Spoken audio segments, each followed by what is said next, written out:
Welcome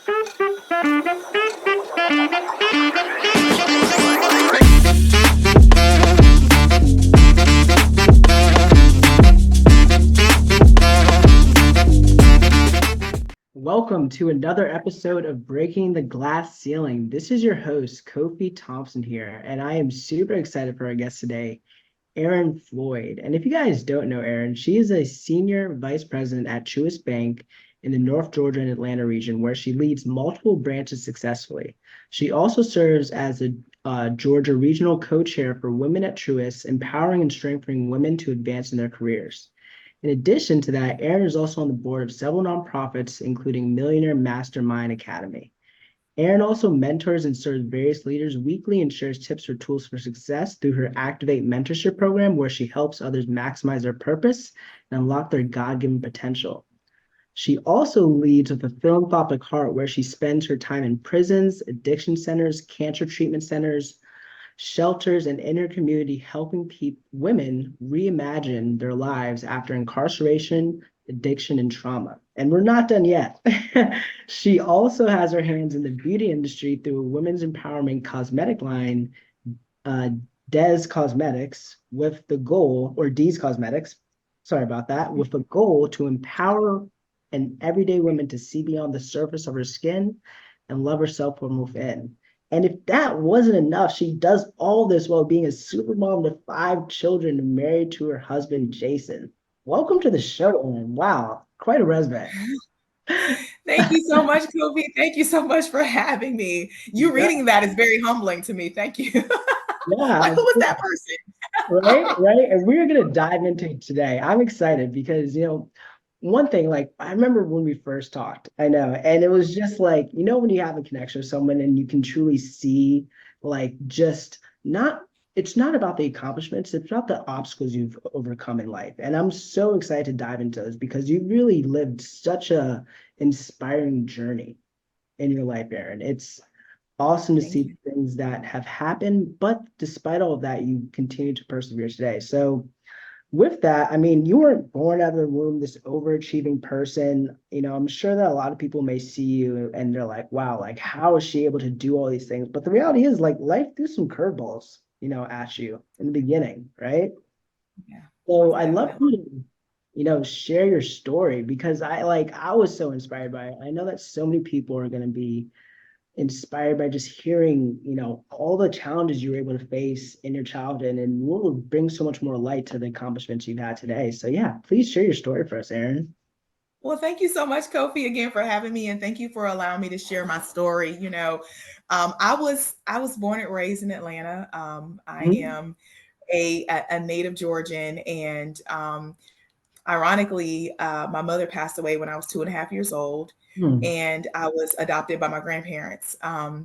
And being the case, and I always tease people, I'm like, yeah, me and T.I. were born on the same day, same hospital. We were looking at each other talking about what you know about that. And Real talk, so okay. um, and life's journey has taken me to a place where I didn't even know that my mother was my mother until I was 12. So this Hmm. lady passed away. I grew up thinking that this was my sister who died of liver failure. I was thinking that my uncle that I was living in the house with was my actual brother. Um, Hmm. my sister that was outside the house was really my aunt. So if you think of it this way, so my grandparents adopted me, my mother's mother, my mother's stepfather came into my mother's life when my mother was 14. And so when my mother passed away, I have his last name. Him and my grandmother were married. They adopted me. So if you technically think about it, they didn't really lie, because when you adopt somebody, like my original birth certificate is like erased. You see the Hmm. current birth certificate, so they become your parents, right? But in their attempt to protect me from knowing, Mm-hmm. caused a seed of rejection. And so in my early childhood, I was very active in a lot of sports, is beauty pageants, and I started private school. I was reading the newspaper at the age of 6. Hmm. But my grandmother had a horrible accident when I was about 9.5 years old, and life shifted.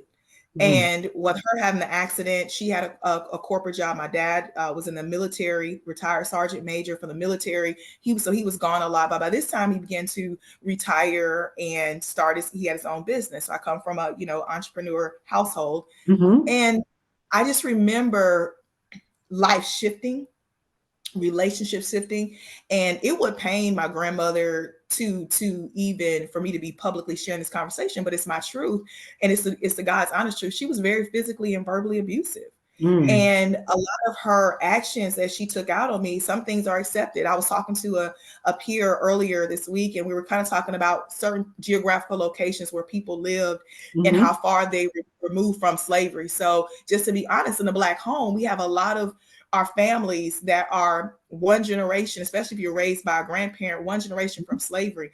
My great grandmother was a slave master's daughter. And so you think about how they treated children.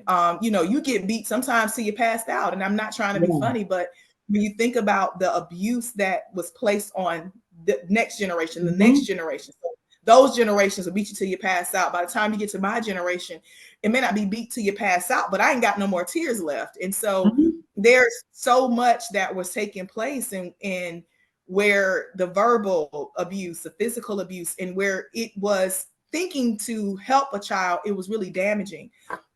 And there was a difference between how I was treated versus how my brother uncle was treated. So now you fast forward to me finding out at 12 that these aren't my parents.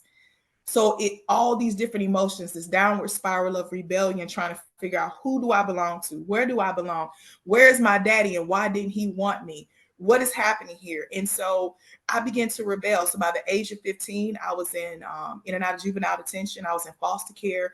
Grew up in the suburbs. I told you I started off in private school. So grew up in Mm-hmm. the suburbs. Grew up in a nice environment.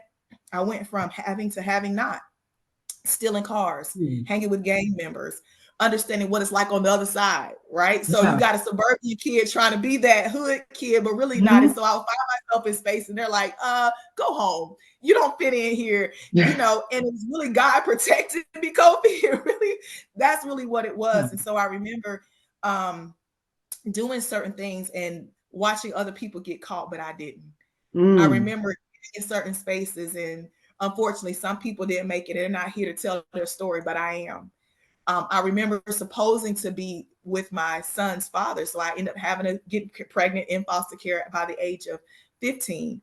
And I remember I was Mm. supposed to be with my son's father when he robbed somebody with a pellet gun, toy gun, with like a little BB gun, but a pellet gun. Mm-hmm. And they waited till he turned 17 and tried him as an adult, and he got 13 years in prison.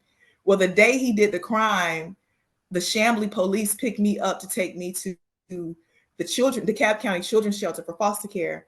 And he was paid, you had pages back then. He was trying to Yeah. get a hold of me. He went on and did it, and he got sentenced to 13 years in prison. See, so my heart for the prisoner, Yeah. my heart for the women in prison is because it could have been me, and God Mm-hmm. spared. I was supposed to be with him when he did it, and that would have been my story. So when you talk about women who lose their children, I was in foster care, Mm. and I was a high risk foster care kid because I would cuss you out, run away, steal your car. And Yeah. my caseworkers had to keep trying to find placements because, again, now I'm trying to figure out, where do I fit? Mm-hmm. Where do I fit? I was trying to be this kid, this perfect kid, this one, and I Yeah. was never good enough. It was never enough. And so now I'm like, am I enough? Mm. I'm not enough for nobody to want me. I'm not enough to know where I come from. And my grandmother wouldn't tell me what even my father's name was. I didn't know my biological father's name until I was 17. But mind you, I'm long gone out the house. And so you keep having these experiences where now I'm in the wrong relationships. My relationships with men is not healthy because I don't, even though my father that was in the house, he was never abusive. He's my best friend to this day, and he'll be 82 in May. But I talked to him about an hour before I jumped on here. But Yeah. what I'm saying is, I still wanted to know where did I come from though, Yeah. And so when you have these different experiences as traumas as a kid, as an adult, you can either take that trauma and keep it, or you can help somebody else overcome it. And Mm-hmm. so even as a foster kid with having a child in foster care, because I was so rebellious and going through so many things, when you're in foster care and you have a child, there has to be a placement that can handle you and your behavior disorder or your disability or whatever else. And so I was considered a high risk child, which means you couldn't place me in a regular foster home or in a foster home that accepted mothers and babies. It had to be a one that accepted mothers and babies and was high risk. And so I have my son, and there was a choice to give my son up for adoption because there was nowhere in the state of Georgia and outside of Georgia that fit in the agency lines and their placement connections that can accommodate a mother and baby that was a high risk mother, behaviorally high risk. And so I had to make a decision. And I remember I tell people, I was like, this nurse was an angel, or she was just somebody, a mission, or somebody sent by God. But she walked into that hospital room and she was like, you need to stop playing games. They about to take your baby. And I don't know who you are, but you have a call on your life. And if you don't figure it out, you ain't gonna have nobody. And it was that Wow. conversation that made me say, I'm out. I've burned so many bridges. I've had so many placements. Now, no, I'm back to where again that thought nobody wants me. Mm-hmm. You Mm-hmm. see what I'm Yeah. saying? And so now I have somebody, and I never want this child to feel that nobody wants them. I can't. And so I made a Mm-hmm. decision to give my life over to Christ, and I prayed a prayer. And the next day, my son's father's mother stepped up and said, "We'll take her and the baby." Now, 4 months later, we were separated, and so by the age of, so I was separated from my son, and Mm-hmm. um, her and I had a, I don't want to, she bless her soul, but she was in the wrong. And at Mm-hmm. the time that she did what she did, she told a lie. DFACS has in the records where they said I ran away and they didn't know where I was, right? So Wow. she had custody of my son, but um she really didn't, if that makes sense. In the Yeah. paperwork, it says Yeah. I ran away, they know where I was, but I was in DFACS custody till I was 18. My Mm-hmm. caseworker had me removed from her home. Yeah. So my caseworker had me Wow. removed. And so my son and I were separated, but I would still, see him. And it was a while when I would see him. They arranged for me to see him supervised visits once a month. Yeah. Um, and it was hard. But God even restored that to where at age 18, I started fighting for my kid. I got full custody of my son. And so I was a baby fighting for my baby. I did what I needed to Yeah. do. But that is years of, those couple of years of me having to figure, how I can see him and how it can work. I always felt like I will never let anybody that's assigned to me feel like they're not wanted. And that's Mhm. why my personal purpose is to help others see and maximize their potential, I love that. because sometimes Mhm. we try so hard to prove that we're valued. We try so hard to Mhm. prove that we belong places, that we all are born with a purpose. And no matter how we got here, Kofi, no matter Mhm. how you came into the earth, your fingerprint is still unique. I Mhm. could go out and do a crime, and you can go out and do a crime. And when we leave a fingerprint, they can distinguish who did it and where we Mhm. were when we committed it. It's the Yeah. same thing that's been stamped on us when we enter into this earth. No Yeah. matter how you got here, no matter who your mother was, no matter who your father was, no matter if they didn't have the beautiful background, no matter if they didn't even want you, you still have a purpose. And I want people to understand that, because you'll spend part of your life trying to prove something Mhm. to people that don't have a heaven or hell to put you in, and don't Yeah. really understand why you're here anyway. And so Mhm. when I started figuring out why I was here, everywhere I go, I solve a problem. Mm. Every time I step into a place, I know how to fix things and make things work. I know how to make others laugh and others feel good about things, that situations that doesn't even seem right. I can always find the optimism in a bad situation. There's Mhm. a reason why I'm here. There's a reason why I've been placed in certain Mhm. situations. And Yeah. so I learned never to forget where you've come from. So the passion for women that lose their children, the passion for teenage mothers, the passion for foster care, those kids that are going through the system, some of them don't even need to be there. Some of them should be placed back in their parents' homes. Some of them should never go back home. But there's a place and space to treat those children like they are valuable, because they are. The women, some of the women are in prison because they killed their abuser. Not saying it's right, but they snapped. Okay, so you got to reimagine your life after that. Some women get on drugs because of what the situation. It could have been me. I know somebody that went to a club, got a drink, and I told you everything that I do is like because I just missed it. Picked up the drink, got a drink, went to the bathroom, came back. Somebody slipped her something in her drink. She's a crackhead to this day. That's unbelievable. Do you see what I'm saying? Oh, absolutely. So wow. It could be any of us. And so there's no judgment to give. We are here to love people and to show people the right way.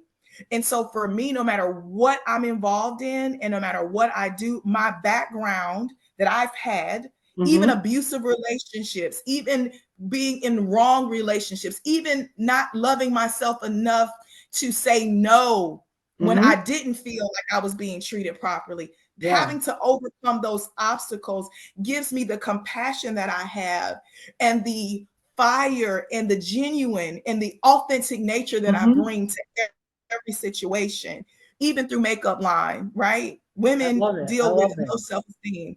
Wow. Right. So what I found out is that majority of women that struggle with low self-esteem are between like that 13 to like 60, right? I mean, we know 65-year-olds may deal with low self-esteem, but I'm just thinking like generally, if you look at today's society, you look at today's society and you see people that are looking to try to look different and be different and enhance things, and some look traumatic. It's a traumatic experience. A lot of that comes from that, that feeling that they're not truly comfortable with who they are. And this is, wow, like Erin, like so many things there. I'm like, I want to dive into. I love it. And I can, I'm sure, I can hear the fire and I hear the authenticity. And that's one of the reasons why I appreciate the way that you are showing up in the world so much. And I wanna like narrow in on one point, because there's so many things I want to dive into today. Like you had mentioned, like you grew up and there were so many different obstacles that you're facing. There was a lot of, unfortunately, generational trauma that had been brought into your life early on. So I have a question, because I feel like a lot of people, especially in minority communities, see the impact of a lot of that generational trauma.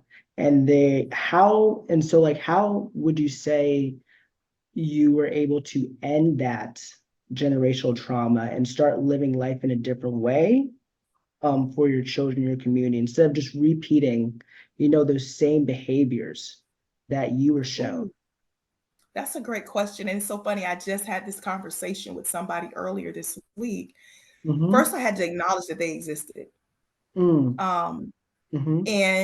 it wasn't until I started realizing who I was that I realized that the lies that were said about me was not my identity. And so what I began to do is I got the help. Okay. Therapy is like a multivitamin. I know people feel like historically in Black culture, we're taught, or just in general, right? In minority culture, Black, Latino, we're taught basically what goes on in this house stays in this house. If you get somebody else involved, you're either crazy or you're telling your business. And so there we try to keep people out. And so I had to be real and have that conversation with a counselor and talk and unpack why I do what I do, the trust issues, the acting like I got to be superwoman for everything and I'm so tough and I didn't have layers and I didn't have feelings, because I had to be very honest. I didn't realize certain emotions even existed because I just blocked them off. You're not gonna hurt me, So I'm going to hurt you before you hurt me, and I'm not going to feel hurt. I'm not going to feel pain.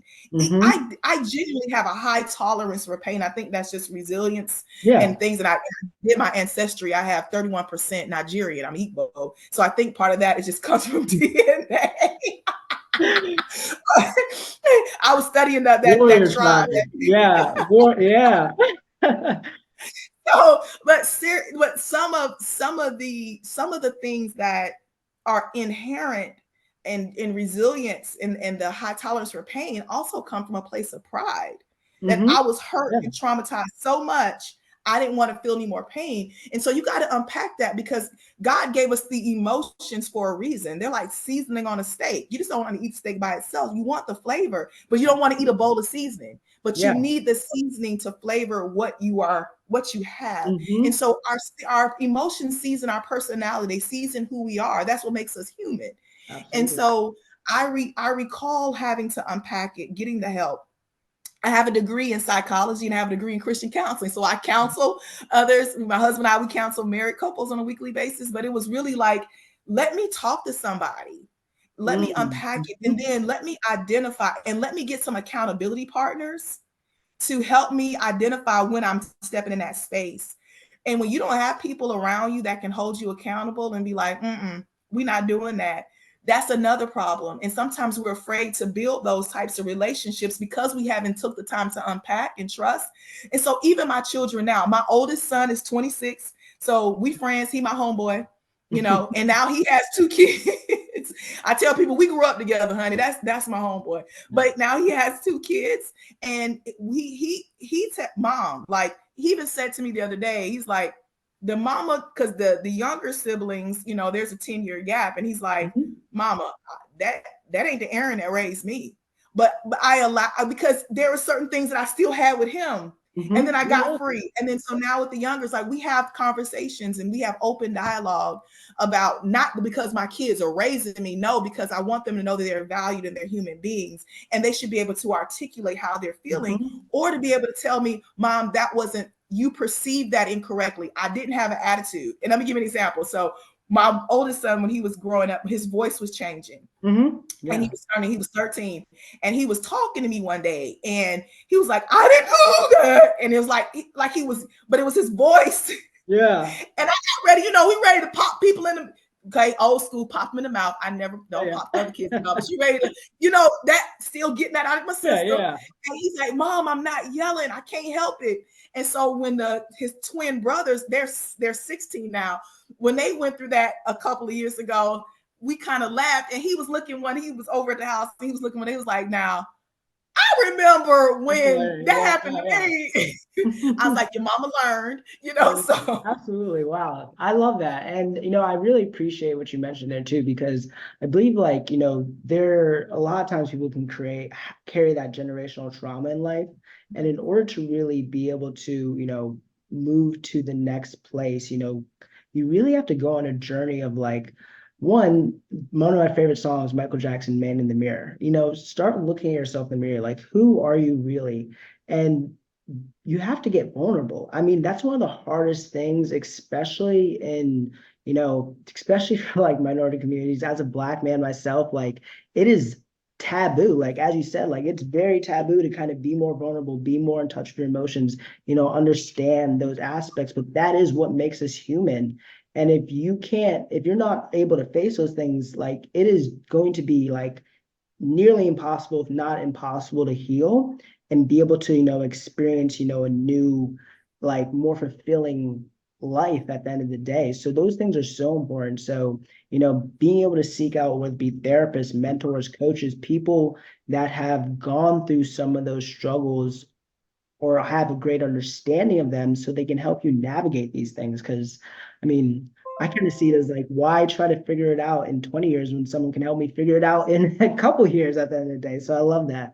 So for you, Erin, like, again, went through so many different things. Like, what kept you going? Because I feel like it could have been so easy to call it quits so many times. Like, what really, you know, yeah. It sounds cliche because everybody say, God brought me through. Mhm. But I'm so serious.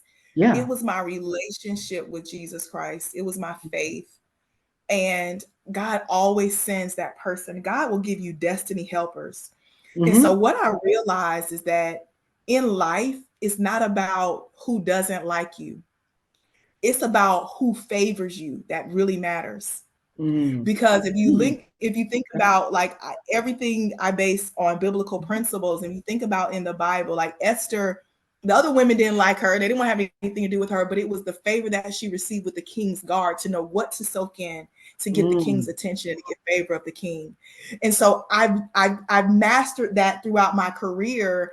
And when I do things in life, it's not really worried about, because you're going to have people that are going to be the naysayers. They're Yeah. going to be people that don't like you. You're not going to be everybody's cup of tea. But who doesn't like you doesn't really matter, because you need favor. And favor will cause doors to open. Mm-hmm. Favor will cause people to help you along. And so what I realize, if I want favor, I sow favor. So even Mm. through Yes. mentorship programs, and even with not unofficial mentorship, like I'll be your auntie, I make sure that I'm pulling people along, because I understand that God always sent me that one person. When Mm-hmm. I was going through, I can look at every single mark in my life. God helped me through personal relationships, so it was vertical. And then we can do nothing in the earth without people. And so those Mm. horizontal relationships are so important. And he would send me people. He would send me a network of Yeah. people. One more person that believed in me. One more person that pushed me Mm-hmm. through. One more person that gave me favor. And so that's what need. I mean, even down to the judge that gave me my son back, right? He was the Mm-hmm. same judge I stood in front of when I was 15 and told him he was stupid. He could kiss my you know what and da da Yeah. da da. God gave me, you know what I'm saying? So it's like, Yeah. come on, Yeah. I love that. Wow. And I think that's, one way that I, see life is like, and my faith is like, faith to me is not knowing what the outcome is going to be, but still being able to push forward, because that's like, and if that's your path that you follow, I know not everyone here may just necessarily believe in God, but having something that can you believe in, I think is like so important in life, because like those are the things that like we never know what's coming up ahead of us, but having something that can help you push you forward, that you can really like lean on in those times, can be so powerful, especially when you're going through like the rock bottom aspects of life. So I really love that, because I know for me, my faith has really carried me forward in many ways. I know for some people, they may be, other religions, they may be more spiritual, but just having like some type of higher calling really allows you to navigate in life and be confident even in moments when like you feel like there's no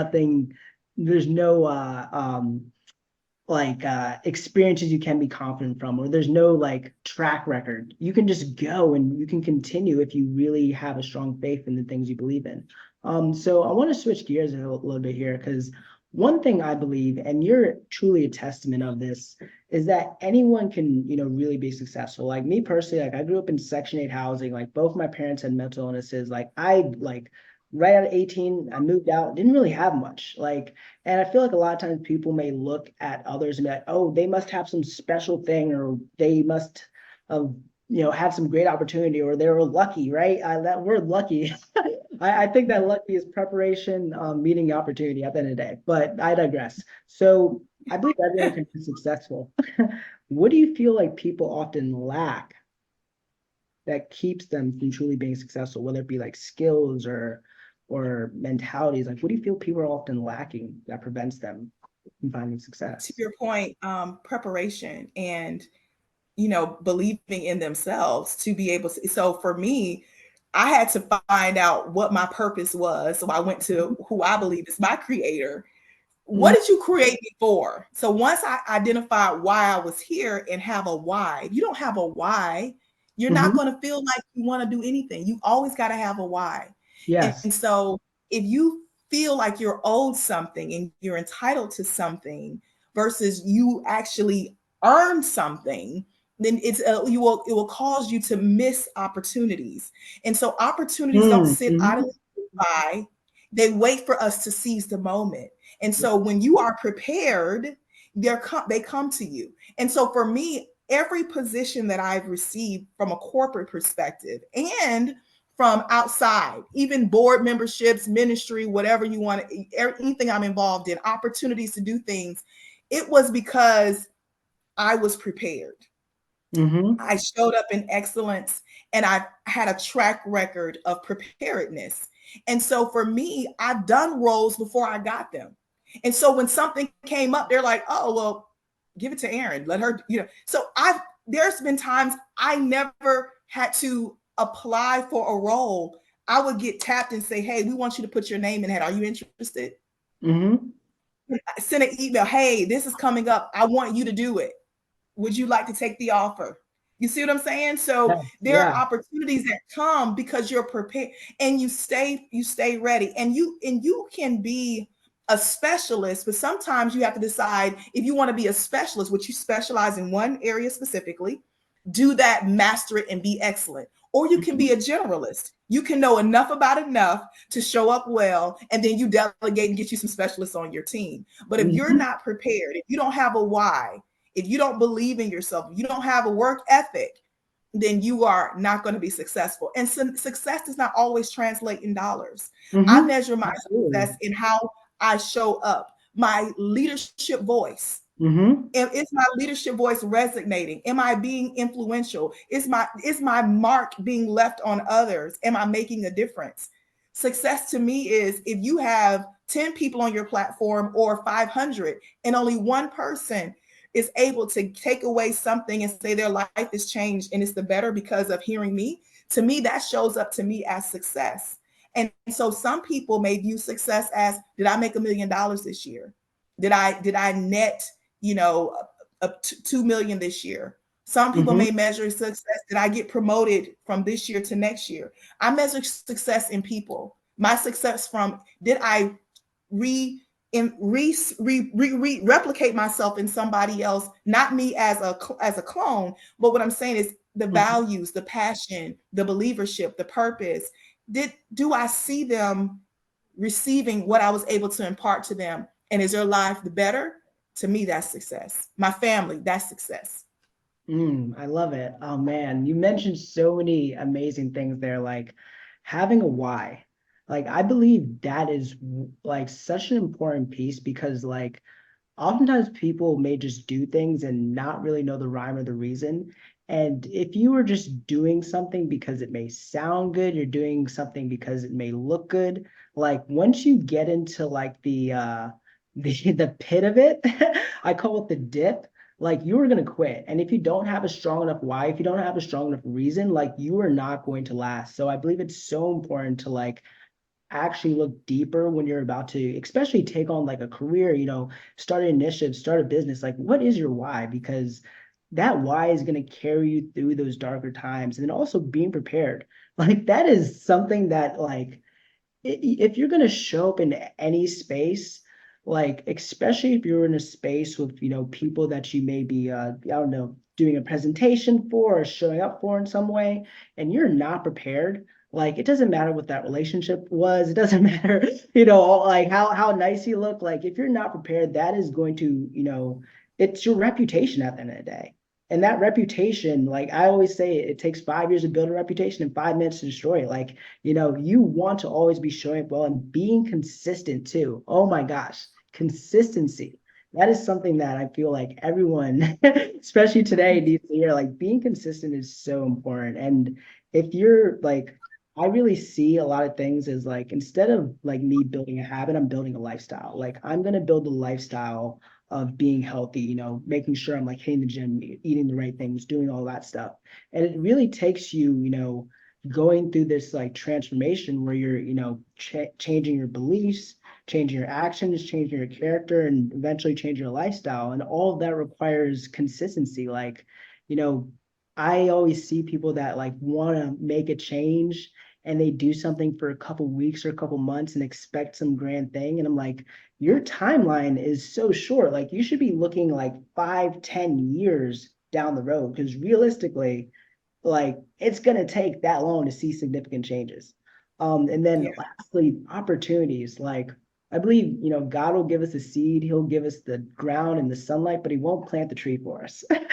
And like so many people like may, feel like, oh my gosh, like, when is the next opportunity coming up? And they may receive opportunities, but then they don't take advantage of them because maybe they don't believe in themselves enough to actually do that thing. So when things come up, like, and I say, even if you don't believe in yourself, like take those opportunities because God, again, he'll lay the things out in front of you for you to do. He'll connect you with those people. But if you, don't reach out to someone or you don't take that job or whatever it is, like how can you expect, the right things to come into your life there? So man, I appreciate that, so much.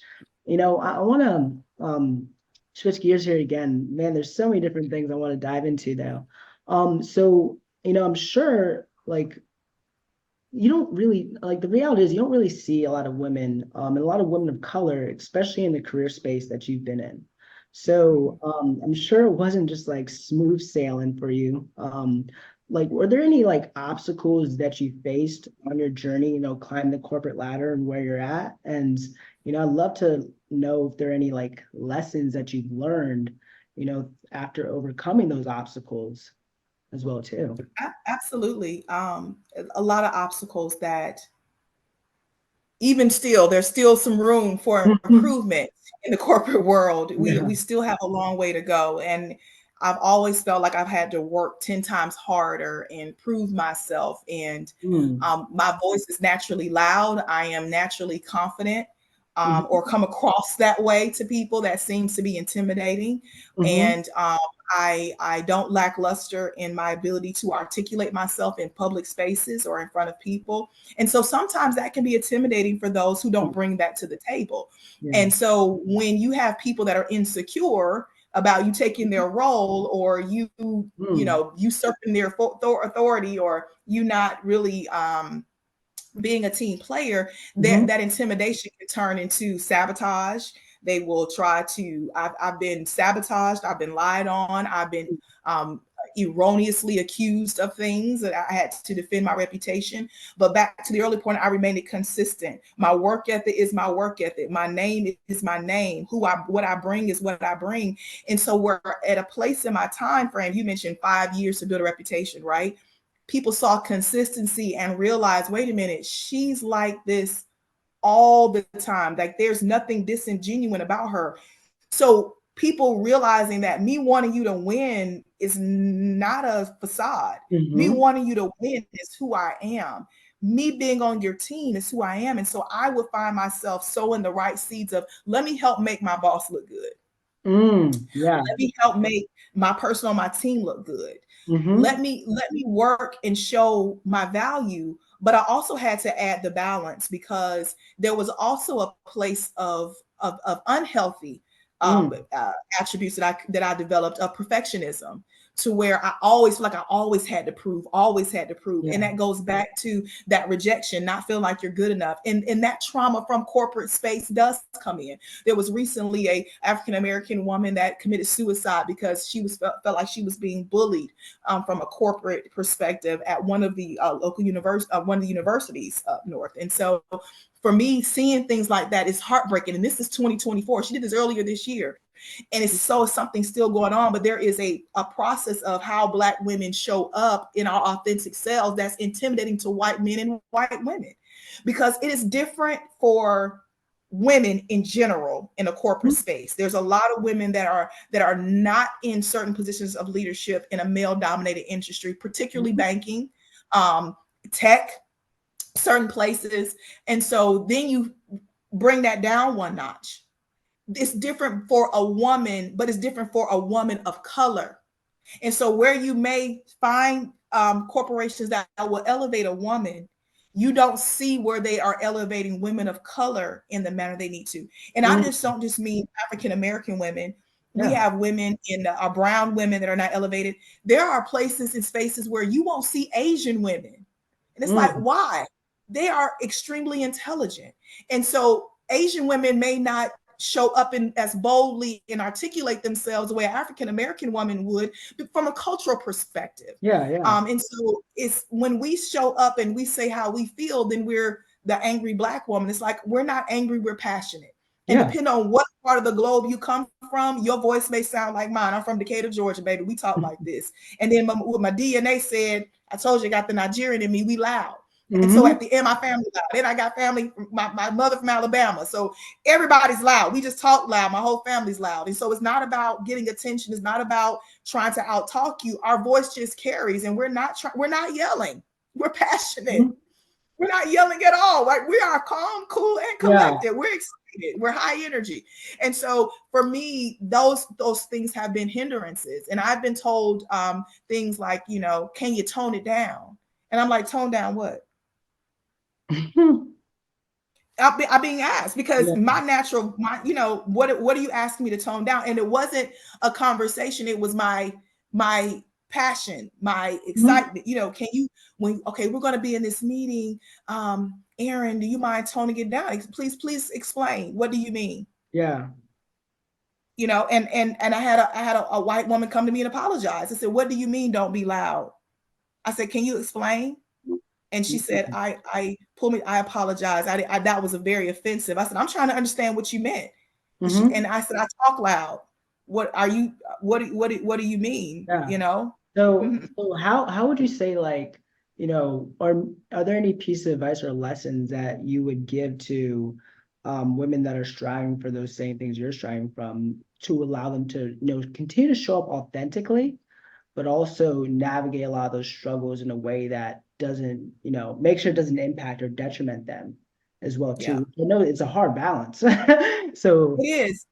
I had to build authentic relationships with the right people that mattered. mm-hmm. So, this Mm-hmm. person in another corporate company telling me that, she didn't matter. I'm not trying to be funny, but she was, Yeah. it's not, it's She's trying to okay. get under your But skin. Yeah. right, I had to build authentic relationships with the right people, and I Mm-hmm. had to learn when to hold them and know when to fold them. So Mm-hmm. I learned also to share certain concerns in private settings versus public settings because certain conversations are uncomfortable. And so let me give you a great example. I started realizing there were some issues at one organization where we weren't addressing um, the racial issues, gaps, clients acting certain ways, and I had to go to leadership um, in a roundabout way to tell them I was bothered. Mm-hmm. And doing that conversation privately opened up a public forum for me to share publicly what I had faced and how these things made me feel. And so when you are dealing with that from any type of perspective, use discretion because you don't always have to go fisticuffs every single time. You Yeah. can learn how to play your cards. Mm-hmm. And I learned how to win with no matter what hand you've given me. You can give me a Mm-hmm. handful of clubs, I'm still going to win the game. I figured it out. And so I learned how to move with discretion, but move Mm-hmm. strategically. And I learned how to let my voice be heard at the right time. Timing is everything to the Yeah. right person. So that way, when something came up, instead of me having to go tap somebody and say, this is where I will get called and say, tell me what we can do differently in this space. Tell me what you think, because now my opinion matters because I'm coming in with care and I'm showing you, I'm trying to make you look good. Mm-hmm. So from a DE&I perspective, from a women in leadership perspective, from a followership and believership in an organization where you want to retain teammates, you Yeah. want to keep your teammates happy, you have to make sure that you are addressing those issues. So if you're a woman that is dealing with that, you got to learn how to use discretion. And sometimes we can allow the seasoning to become the meal. We don't season Mm-hmm. it right. Yeah. We don't use discretion, and we miss moments because we do things at the wrong time. And so you got to get your mentorship, pray for the right timing, get mentorship. Always the multitude of counselor, there's safety. So I would sometimes bounce things off different people that I trusted and what Mm-hmm. timing was appropriate and how to get my message to the right person and how to say it the way it need to be said when it need to be said. And that has made a huge difference in my Absolutely. career. I love that. Wow. So many really great points there. Especially like knowing when to fold and when to hold. Like that is such a simple but powerful habit to have because, one thing that I've realized that like if something happens and I become particularly emotional from it. Like usually my actions in that moment aren't going to be the actions I look back on and I'm proud of, right? And I've realized that like, if I am in a very emotional state, it oftentimes is better for me to, calm down, like understand like what made me mad, and then think of a way to like, resolve like what is going to be the end result, right? Like what action am I going to take and what is going to be the end result? And is this end result actually going to be beneficial for like my long term? Or is it just like, more so like wasted energy? And should I even take the time to do it at the end of the day? And I feel like being able to operate from that more conscious place really is, so much better because yeah, it does feel good to, when you get mad, explode on that person and all those different things, or maybe take an action that may seem very justified in the moment. However, is that action going to serve you or serve what you're trying to do, overall? So really being conscious of things. Wow, it's so important. And I want to take it back a little bit for a second because I know that you had mentioned, growing up, like you felt like, oftentimes had this feeling like you weren't enough, like that you felt like, you weren't valued by a lot of people that were, around you. And, those feelings of, inadequacy, the negative self-talk that we may go through, struggling with our self-image, that's something that I believe that so many people struggle with at various times in life. And especially if you're coming from a background that like had a lot of traumatic, impactful experiences, that stuff weighs down on your, who you see yourself as. So like I'm curious, like, because you mentioned these things came up for you in your experience. How did you like overcome those negative self-images? And what are maybe some pieces of advice that you would share with people that like just they don't feel like they're enough. They're trying to strive, they're trying to go through and they want to do, amazing things in life. They may be like going towards a career and they're like, man, like, should I even apply for this position? Should I start this business? I don't think anyone's actually going to work with me. They just keep struggling with those aspects of just believing in themselves and having that understanding that they can do it, because that's where it really all starts. So how did you like overcome, those feelings that you had growing up? Yes.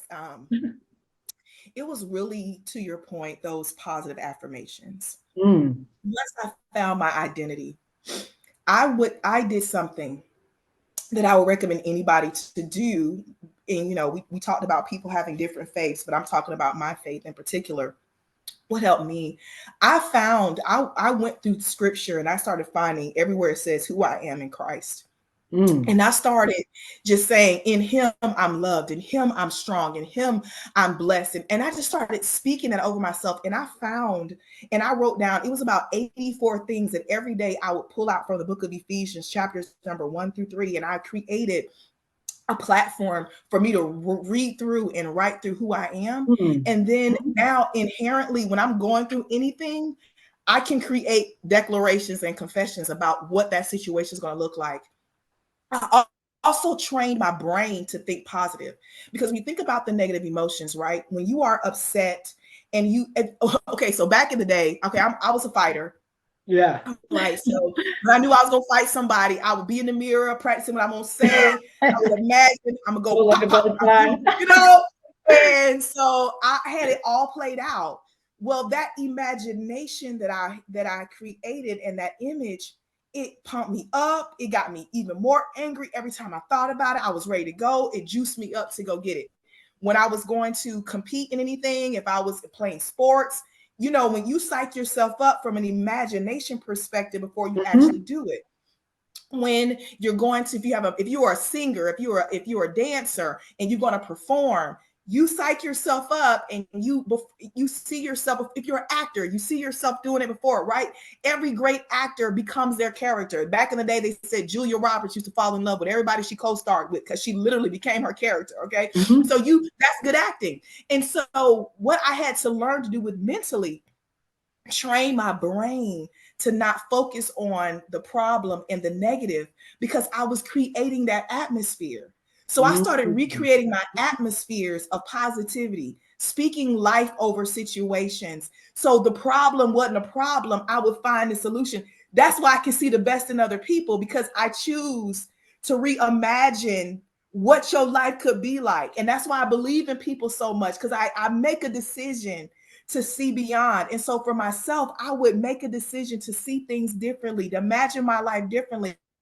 And that's what I would declare. That's what I would speak out of my mouth, because words have power. And as you say it, you become it. You say it enough, you believe. People say you tell a lie long enough, you believe it. Stop Yep. lying to yourself then. Mm-hmm. So as an individual, stop lying to yourself. Tell yourself you are a winner. Tell yourself you can do it. Jim Carrey has a story where when he was wanting to get a contract in Hollywood, that he wrote a check and he stood on top of a mountain looking Mm-hmm. over Hollywood for over $1 billion and said, my contract will be $1 million. Well, Yep. it was a 7 million, I believe it was 7 million. He wrote the check, said it, and declared it and saw it. And so if that's Jim Carrey, Yeah. he got that next contract. You see what I'm saying? Mm-hmm. So what I'm saying Absolutely. is we Mm-hmm. can create Yeah. things, but we're so busy trying to imagine the wrong and letting our emotions create that negative atmosphere. And that's what we become. And then we become deflated. Because the Mm-hmm. longer you sit and worry about what's not happening, that's when depression comes, anxiety comes. Anxiety is just fear of future events that haven't even happened yet. Exactly. Yeah. Mm-hmm. Yeah. Wow. I love it, man. So you're so right there. Like I believe that words cast spells. That's, that's why it's called spelling, right? And Mhm. oftentimes people are not aware of, Yeah. the internal words they're saying and the external words they're speaking out into the world. But those things are extremely powerful because they are going to continue to dictate the thoughts that are going throughout your mind constantly, and then the actions that you're going to take.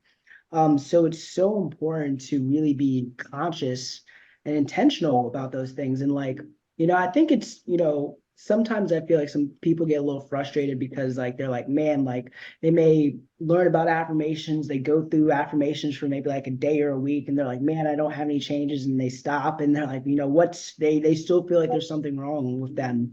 But at the end of the day, like it in reality, it probably took, 10, 15 years for you to form that identity in yourself, of who you are.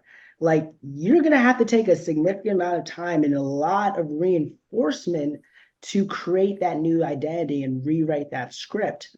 And it's something, especially if you've gone through a lot, that you are going to want to remind yourself of constantly, you know, because you really have to, you're like changing, your character, changing like, how your brain, works. But I believe that's such a powerful idea for people. Like you can rewrite your own script. I really do believe in self-fulfilling prophecies. So the things that we tell Mhm. ourselves, the things that we speak out, the things that we think about, like we are going to create that in our lives. Yes. So man, that is so powerful. And like I believe that again, everyone struggles that. I know that I struggle with it still. There's sometimes where I'm not feeling confident, sometimes where I may doubt myself, and it takes consistent work. So don't feel like you're the only person. You may look at others and be like, wow, they must never struggle with these types of things. It happens to everybody. But you Yes. have to do the work to, overcome those things because everyone has an ability to be great. You just gotta first believe it, yourself there. So wow, I love so many things that spoken about And here. if you feel like you can actually do something and you have the ability to get it done, like if you have a task or a business you're going to start or a new opportunity and you feel like, oh, that's easy, I can do it, then you're thinking too small. You're Facts. not ready to stretch. Yeah, absolutely. So you have your Activate Mentorship program that helps, women maximize their potential. I'd love for you to like elaborate on like the philosophy behind that program and like some of the impacts that you've had with that. Sure. And it's evolved to men too. I have men in the program, but it was really a design for, women because of my heart, my passion for those have gone through similar journeys as myself, but it is definitely evolved. And I just help individuals. But the Activate Mentorship is different components. We have the spiritual component of it. So I do things based on a biblical perspective. We have the emotional. We do some soul work. We get your emotions together, help you unpack and identify. And it's a lot. There's some leadership training that we do for those who are looking to elevate their leadership voice and move forward in a leadership space. And then there's also a small business space. So really technically the small business space, I don't really do. I use Millionaire Mastermind Academy, the nonprofit, and push people on that lens. But I don't mind, having a one-off conversation here and there with Yeah. people, but mostly that small business perspective. I lean on to use the nonprofit for the board. I'm on the board of the nonprofit for the Millionaire Mastermind Academy, and I lead people into that space to go to that nonprofit to really get the small business acumen that they need.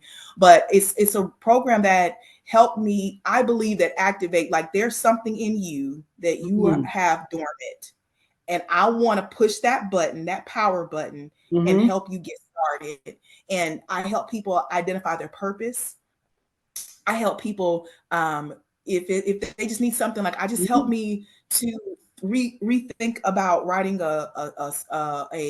a new chapter in my life. Like I'm going through a divorce, or my children are out of the house, or I have teenagers, or I have new babies. I mean, the people in the program rate I have a variety of age ranges, and so it's beautiful to see. The older women call me auntie. I'm 43 and I got people to some, and then it's good to see. I have 18, 20-year-olds, 23-year-olds. It just depends on where they are in the scope of life, and it's really to help people just to see and maximize their potential, to really activate their God-given gifts. Everybody was born with a gift, a talent, and a purpose, and many of them. And you just got to find out what it is and where you fit. And as you go through life, there's certain things you're going to see that are going to evolve. And you don't have to have the big picture, but just take some steps. And as you go along the way, you're going to see how things match together. And so Activate is to help push that button and get you started, and to get the fire in you going. I love that. I love that. We're definitely gonna share, different ways to connect with friend at the end of the episode here. But one thing I'm sure that a lot of people are wondering, I'm wondering as well too, because like Erin, you're juggling a demanding career, nonprofit work, family life, your business. Like I'm sure all that must be a challenge. So like, how do you maintain, balance between all these things and still being able to make sure that you're living up to your own standards in these various pursuits? I have to set boundaries. And so unfortunately, people don't like your boundaries, but it's okay. Yeah, I have it's okay. They're mine. They're my boundaries. So these are mine. And so I tell people, like when I'm on vacation, you're on a moment of silence. And so I have two numbers. I have my sideline number to have my real number. If you have my real number, because we're connected like that. If you have my sideline number, that's for different places and spaces and people that we're not really connected. And so when I set my boundaries and I'm on vacation, I'm unplugging, I'm with my family, just like when you have a moment of silence and you're supposed to reflect and be quiet and not getting distractions. Yeah, you're on a moment of silence for me. So understand that. And I have a tremendous amount of respect for people's time. And so I sow that, and I try to respect others' time as well. I learned to say no when it's necessary. My personal purpose, again, is to help others see and maximize their potential. If what you're asking me to do does not fit into the lens of my personal purpose, then I'm going to say no. And so I also work by a calendar.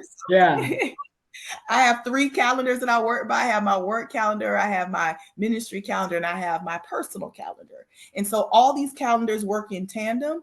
And I make sure that I have blocks of time for Erin. I have blocks of time for she-cations. Yes.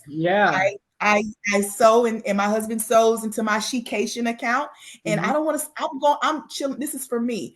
And so, and I also make sure that I have time with vacation with my husband, with my children, and then throughout the week we do certain things together as a family. Of course, every day. Like I learned how to shut the laptop off, close the door, and I also have accountability partners. So I have people outside of my home that will say, checking in, or you logging off and you at work, and then within my home I have my family telling me it's time to unplug. And so just having those accountability partners help too. But I've had to learn to say no. I have to have strict boundaries. I have to be organized, and I have to Mhm. be strategic with my yes. I love it. And it's necessary, frankly. You got to do those things if you truly want to be able to maximize in many areas of life. And, one thing that I truly love about what you're doing is that you are making the time for the things that are important to you. What I think is one of the biggest lies that most humans tell is I don't have the time.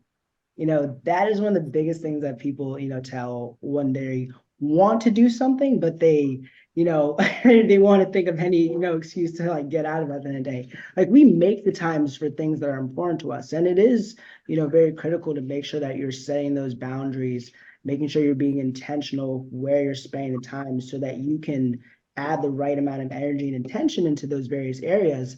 But like, at the end of the day, everyone has 24 hours in a day. You can find the time to be able to achieve a lot, but you really have to be, again, like just very conscious. And same way, I'm like the type of person that like I have blocks on my calendar. Like if I'm not working, like I'm not doing things work related. I am separating my personal life from my work life and all these different things.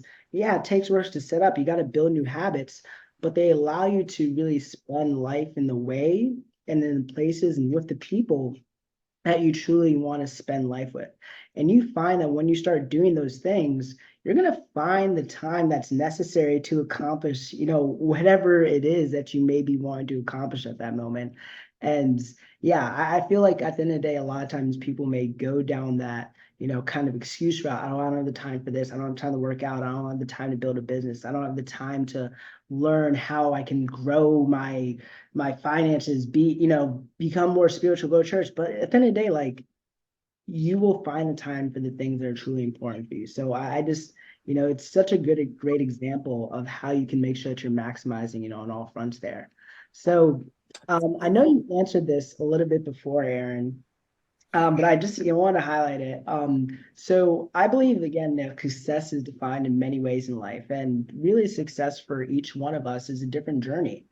Yeah. So I'm curious for you, like, how do you define success for your own life? For my own life, personally, I look at my health. I make sure that I do take care of my personal health, my spiritual growth. My time with God is very, very important to me. My prayer time, my study time, my meditation time, like just getting quiet, self-aware reflection time. Journal, if I want to journal, I usually use computer. I'm not a journal on a notebook. I usually type my notes because, I just want to. If I want to keep them, I don't want to lose the journal. And my mental clarity. Mm, mm, Success for me is making sure that I've overcome certain the obstacles that I identified as opportunities for me and mhm, as an individual.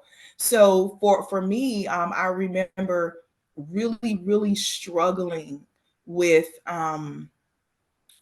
just just really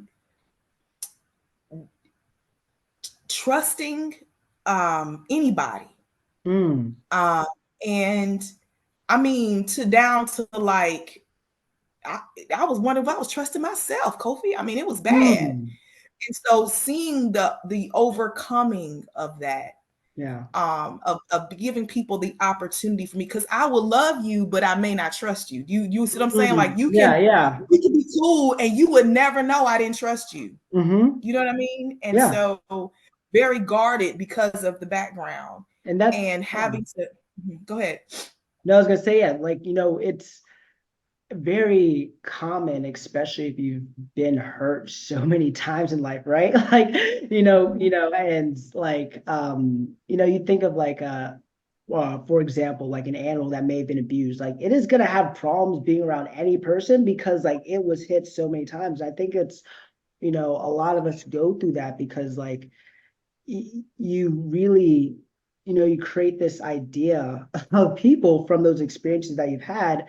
And to be able to change that is very difficult. But getting to that new stage, like trust is required because you have to be in a relationship with people. If you wanted to, experience, having an amazing family, having an amazing career, building up that trust. And also, I believe it requires that discernment as well, too, to know who, to trust, be able to like understand patterns, all those different things is so important. And I think that that's an obstacle. Like, I believe that, especially in the world we live in now, we live in a world of a lot of distrust. There's so many different scams out there. Yeah. There's all these different things. So, like, I mean, don't go out there and trust everyone. you know, Right. make sure that you are opening yourself up again, because in order to, I believe that like that vulnerability, you have to have a lot of vulnerability in order to trust. You And do. yeah, and in order, like, that will allow you to lead a much more fulfilling life, like when you're able to open yourself up in that way. And it does require that discernment to again be able to understand who you should and should not be in a relationship with.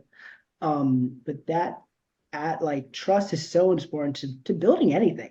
Like, I think that Even, yeah, yeah. yeah, it's, did I make, business decisions and, Hmm. like you just natural relationships. I mean, even when I met Yeah. my husband, it was like, do I trust, it was just so many things. So my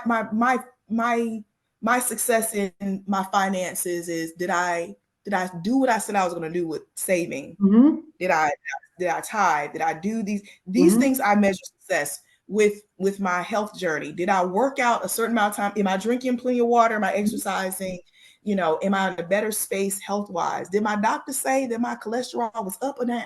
You Yeah. know, Yeah. um, it's so for me, I know what size I feel comfortable and confident in my Hmm. clothes and my weight. And some people, may want to be bigger or smaller. Yeah. So for me, my health and my success is based on personally where I know I feel comfortable and confident at. And so that's just how I measure it. But even savings goals, financial planning, investment goals, Hmm. those things I measure success. Again, personally, for me, it's like, am I getting better? Did you tell me I had the same issue? Is this the same habit that I'm repeating over and Yeah. over, or did I get Yeah. better? That's how I measure success. I love that. Thank you for sharing. Again, I believe it's different for everybody. And like, I also would encourage all of our listeners to define your success, because like we may look at people, and obviously we all have this idea of the you know person that looks successful, right? We've all been shown the example. But if you just take that image of what you see externally and then try to achieve those things for yourself, I can tell you you're not going to feel successful. Like, you have to define that for yourself, and you have to make sure that you are moving in that direction, because like it's so easy to go down that path of like, yeah, I want to just climb the corporate ladder and get a certain status. I want to achieve a certain net worth. I want to date the hottest person I see, or drive the nicest car, have the nicest house. But you're going to realize that like none of those external things matter if the internal is all all messed up at the end of the day. So you have to really see what that success means for you internally, so you can then understand what should come externally in your life, or what you should try to strive for. So I love that. Thank you for sharing.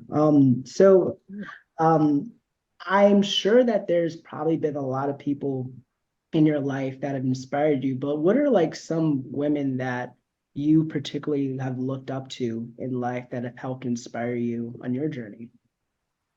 So I would start with, when I first found out that I was related to like Mary McLeod Bethune, right? Then Mm-hmm. I started seeing people in Black women in different lights, because I didn't have women that inspired me for the longest time. I remember Mm. coming from a background where my relationships with women were always in a Mm. they were traumatic. You know, I didn't the one that was supposed to love me outside of my mother wasn't really, not saying she didn't love me, but she wasn't showing it outwardly in the manner that I needed.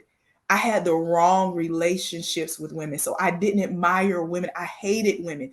All Mm. my friends were guys. And Mm. so the fact that God's called me to women, I have so many women that I'm helping and building right now is just, I'm for them what I needed, but I didn't want relationships with women. So I never looked for women and be like, oh, I admire them. But I Mm-hmm. remember understanding that I was related to Mary McLeod, but through marriage, through my Yeah. one of my uncle's wives was her niece. Hmm. And I was like, oh, then it was like there's an image of a woman that's different, but it still didn't resonate that that woman was an inspiration. Women that started really inspiring me were women that I got an opportunity to connect with on a more personal level, Mm-hmm. see really that there are women that want to see other women elevate. Yeah. And that didn't happen to me probably up until about 7 years ago. Mm. So I can't really be like, yes, it was that Yeah, woman that yeah, I yeah. admired. You know, it was women that I'm connected to, and some of them are in corporate, higher corporate roles that I'm in now, but that God started piecing and connecting me with to say, hey, here's one that Mm-hmm. you can, you Yeah. know, Mm. and it, unfortunately, my first experience with some trauma in corporate from a woman was from a Black woman, Mm. Wow. you Yeah. know, and so it's like, here we go. Yeah. And then I started getting those allies. And then I started seeing that, wait a minute, there are women that do want. And so I watched, like, even like this year, one of the women that really inspired me is in a high position in our organization. And God is connected where it's Yeah. like, yes, I look love at that, you know. So there's not really like that one growing up Yeah. that I'm like, I inspired. When I was little, I was like, I'm gonna be the first Black woman president of the United States. Yeah. I But love it. I can't, yeah. No, that's fair. And I believe that in that same regard, like sometimes the biggest inspirations are right, next to us. They may be, that colleague that we have, and maybe like maybe a conversation of someone that you had just really quick, maybe in like a coffee shop, and just, that story or whatever they were able to, share with you can help you live a better life. So I think it, always can manifest in different ways. And it's, again, I think it just comes down to really making sure that we're being attentive and really being trusting of the people around us so we can build those relationships and allow other people to inspire us and continue to light our fire as well too. So it's, for me, I frankly honestly don't think, I think I always like kind of looked up to like Einstein. I thought he was pretty cool when I was younger. Like he was a nerd. Yeah. I'm a nerd too. And it's funny because as you were saying, I'm like, man, like I guess I have inspirations now, but like growing up it was more so like, hey, like I just want to prove that I can, be of value in a certain sense. So, I connect and align with you there. So for you, as we're wrapping up here, I have a couple of final questions for you, Erin. So one, I would love to know, like, what does legacy mean to you? And what, do you want, what type of impact do you want to have on your children, your community, when it's all done? To me, legacy means leaving a good name. Mm, Um, and I just like within our strands of DNA, our words, the Hebrew for Yahweh, like a breath. I mm-hmm. want like my DNA strands to be woven into everybody I come in contact with, so that when they can look back when I'm long gone, they can Yeah. see how I left some of my DNA in them. And that's just where I want to make sure for my children that legacy is that good name. And to me, good name means we are good stewards of our finances. We're wealthy. And Mm-hmm. wealthy is not just from a financial perspective, it's from a relationship. I want wealthy family relationships. That wealth is our family relationships are healthy. We get along, we love each other. And I don't mean just in my house, I mean throughout the bloodline. I'm talking about the cousins and aunties and Yeah. uncles. Yeah. Healthy. To me, that's wealth, that's legacy, Mm-hmm. that we get along, that we are collaborative, that we stick together. This is our family. When you see one and you mess with one, you mess with all, you know. Mm-hmm. I believe that to ensure that we've built businesses and we've built a place and a space for the next generation not to worry about where they're going to sleep. where they're Mm-hmm. going to lay their head at night, and making sure they have a plan to build for the next generation. So it's that good name for me, and that wealth of generational wealth, not just financial, but relationship, emotional, spiritual. I want that legacy is if left through from that's legacy for me, for my family, my household. Mhm. I love it. So,